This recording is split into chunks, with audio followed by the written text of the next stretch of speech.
Itu supaya apa? Supaya lu tuh tidak terlihat ketergantungan sama pasangan lu gitu.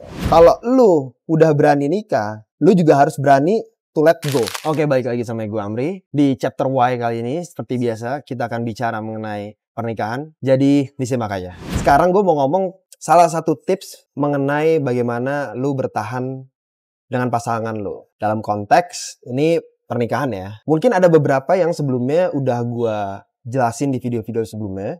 Cuma kayaknya ada sedikit beberapa ya tambahan yang seingat gue belum pernah ngomong di video sebelumnya. Oke, jadi yang pertama itu yang udah gue omongin sebelumnya, jadi itu mengenai core value lah. Jadi kalau lu mau bertahan itu ya semuanya balik lagi ke core value-nya ya kan, seperti yang udah kita bahas. Jadi intinya bagaimana kalau lu bisa pegang core value masing-masing, ya harusnya lu bisa bertahan gitu kan. Yang mana itu semuanya udah diomongin di depan dan sudah dibuktikan juga di pernikahan lo. Jadi ya lu stick sama itu. Mau kebiasaannya dia nggak enak apa segala macam, as long as itu nggak berhubungan langsung atau tidak menjadi bagian dari core value-nya, ya harusnya itu aman-aman aja. Itu yang pertama. Yang kedua adalah mengenai fokus sama kewajiban. Nah, jadi suami istri itu kan ada hak dan kewajibannya, ya kan? Tapi supaya lu bisa bertahan, yang lu harus fokusin adalah lu fokus ke kewajiban lu. Jadi jangan terlalu fokus sama mikirin hak. Yang penting adalah lu jalanin kewajiban lu. Jadi ketika lu udah jalanin kewajiban lu, harusnya otomatis lu dapat hak lu. Tapi kalaupun enggak, lu punya bargaining power untuk minta hak gua mana gitu loh. Jadi yang penting adalah bagaimana lu bisa ngejalanin kewajiban lu sebaik-baiknya gitu loh. Baik itu yang core-core-nya, yang lain-lainnya mungkin bisa dibilang kayak walaupun itu bukan kewajiban, cuma mungkin itu kalau lu bisa lakuin lebih baik gitu. Ya itu, apalagi itu kalau lu udah ngelakuin itu kan lebih bagus gitu ya. Nah, itu nanti akan gue jelasin di poin-poin selanjutnya. Nah, yang ketiga adalah mengenai be professional on the role gitu. Nah, be professional tuh maksudnya apa? Ya itu tadi. Jadi kayak suami istri ini buat gue kayak suatu jabatan gitu. Jadi kayak lu harus bisa profesional gitu ya. Kerjaan utama lu tuh apa? Misalnya kayak ini sesuai kesepakatan ya. Kita ambil contoh aja yang paling basic adalah kalau laki cari duit, kalau yang perempuan jaga rumah gitu kan. Jadi ibu rumah tangga. Ini yang basicnya aja kita kasih contoh. Cuma balik lagi itu sebenarnya masing-masing. Nah terus jadi intinya adalah sebenarnya kan kita udah tahu nih kewajiban utamanya ini. Sisanya adalah sebenarnya secondary jobnya kan gitu loh. Jadi fokus dulu ke situ gitu. Jadi jangan sampai ketika lu udah ngelakuin secondary jobnya. Contoh, misalnya suami bantuin pekerjaan rumah gitu misalnya, ya kan? Itu kan sebenarnya bukan main jobnya dia. Tapi jangan sampai ketika dia ngelakuin itu jadi lama-lama dianggap sebagai main jobnya dia sama si pasangan lo. Begitu juga sebaliknya. Kayak misalnya dia perempuan, dia cari duit nih. Itu kan sebenarnya secondary jobnya dia. Ya untuk ini, balik lagi ya, ini kita ngambil contoh yang ibu rumah tangga ya. Ini kan secondary jobnya dia. Jadi jangan sampai ini kayak jadi main jobnya dia, yang mana kayak dia jadi mengharuskan kayak ini harus diutamakan gitu misalnya. Kayak gitu-gitu. Dan si lakinya juga mengencourage untuk ini tuh jadi kayak seakan-akan main jobnya dia gitu loh. Padahal dia perannya cuma ngebantu doang, support doang. Support apa ya? Support mungkin financial suaminya misalnya kayak gitu.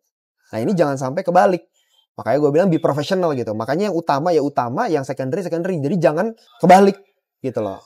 Saking udah seringnya dilakuin tuh akhirnya seakan-akan yang ini tuh dua-duanya tuh jadinya main jobnya gitu loh. Gitu. Nah yang keempat adalah sebenarnya nyambung nih sama yang ketiga. Jadi yang keempat tuh mengenai lu harus juga bisa capable untuk ngelakuin hal yang pasangan lu lakuin. Jadi contoh misalnya kayak ibu rumah tangga gitu.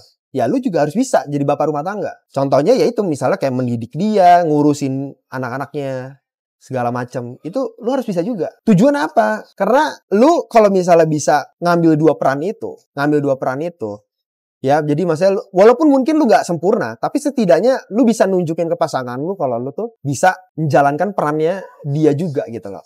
Itu supaya apa? Supaya lu tuh tidak terlihat dependent ke dia gitu.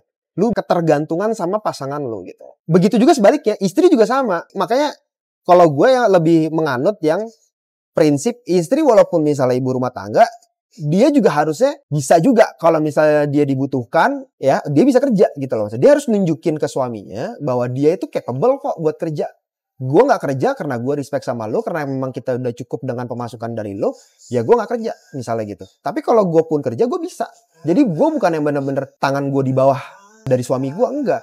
dia juga bisa cari kerja. Supaya apa? Supaya lakinya juga nggak disrespect ke dia, gitu loh. Jangan sampai, menurut gue ya, jangan sampai lakinya tuh merasa bahwa dia nggak bisa apa-apa tanpa gue. Nah itu yang nggak boleh menurut gue. Karena itu akan menimbulkan tadi. Kalau lu membuat hal itu, ya akhirnya kan makanya suaminya jadinya bisa disrespect ke lu kan. Begitu juga dengan sebaliknya gitu. Makanya laki juga harus mampu ngerjain kerjaan rumah gitu loh. Dia tahu seluk-beluk urusan rumah tuh, dia tahu gitu loh. Cara ngurus ini, cara bersihin ini, cara ini segala macam dia tahu gitu. Cara didik anaknya segala macam, cara handle anaknya bisa dia. Gitu. Jadi sama-sama menunjukkan itu gitu. Jadi akhirnya lu mengerjakan tanggung jawab lu mengerjakan kewajiban lu itu semata-mata karena memang ya ini kewajiban gua, tapi bukan berarti kalau lu nggak ada lu, gua jadinya nothing, gua jadinya nggak bisa apa-apa. Enggak, gua bisa gitu loh. Jadi sama-sama tidak bisa ada celah untuk lu disrespect gitu. Itu intinya. Terus yang kelima adalah mengenai ignore the noises gitu. Nah, ignore the noises tuh jadi kayak istilahnya yaitu kalau misalnya lu udah masalah, ya lu jangan bawa keluar gitu loh. Jangan semuanya lu ceritain detail ke orang tua, ya kan, ke mertua, ke temen, ya kan, banding-bandingin hidup lu sama temen lu segala macam. Nah, itu bumbu-bumbu tuh kayak gitu tuh, jadi bikin ribut gitu kan. Karena hal-hal itu kan harusnya lu keep sendiri kan. Kalau lu ada masalah apa segala macam. Nah itulah yang agak sulit gitu ya. Itu termasuk hal yang sulit. Cuma itu penting banget tuh gitu loh. Bahwa lu tuh harus bisa menjaga ya aib keluarga lu lah. Itu hubungannya ke situ juga gitu. Jadi itu masalah noises di luar itu tuh yang lu harus pinter-pinter lah gitu loh. Kalau misalnya emang lu butuh banget bener-bener ya mungkin lu cari yang capable gitu. Mungkin apa ya? Ya orang yang profesional di bidangnya gitu loh. Mungkin psikolog, mungkin itu ustadz, mungkin itu siapa? Dokter mungkin gitu kan. Jadi jangan tanya temen gitu. Gimana IVF, gimana segala macam, ya lu ke dokter aja. Gimana caranya supaya gue bisa dapat anak gitu misalnya kayak gitu. Ya kayak gitulah kira-kira. Dan yang terakhir adalah menurut gue setelah lu melakukan hal-hal itu semua yang hubungannya tadi masalah profesional dengan role lu gitu ya sebagai bapak, sebagai suami gitu segala macam. Plus juga lu nggak menunjukkan bahwa lu tanpa dia jadinya nothing segala macam. Itu akhirnya bisa membentuk lu untuk bisa mendapatkan poin ke-6 ini. Nah, poin ke-6 ini apa? Poin ke-6 ini adalah mengenai, menurut gue ya, kalau lu udah berani nikah, lu juga harus berani to let go. Jadi buat gue nomor 6 itu adalah always ready to let go. Menurut gue. Kenapa? Karena lu gak ada yang tahu core value orang tuh bisa berubah di tengah-tengah. Orang bisa berubah gitu kan. Dengan keadaan tuh orang bisa berubah gitu.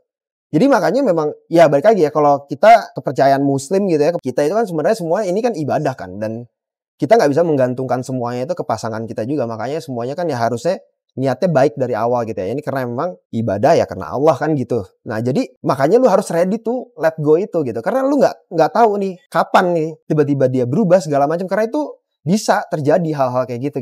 Jadi kalau lu bisa siapin itu semua, harusnya insya Allah lu bisa terus bertahan gitu. Karena kalau lu punya mental kayak gitu, itu yang menurut gue yang bisa menguatkan lu untuk lu punya hubungan lama sama pasangan lu gitu. Oke, jadi segitu dulu. Jadi kalau lu ada pendapat lain, boleh komen ya.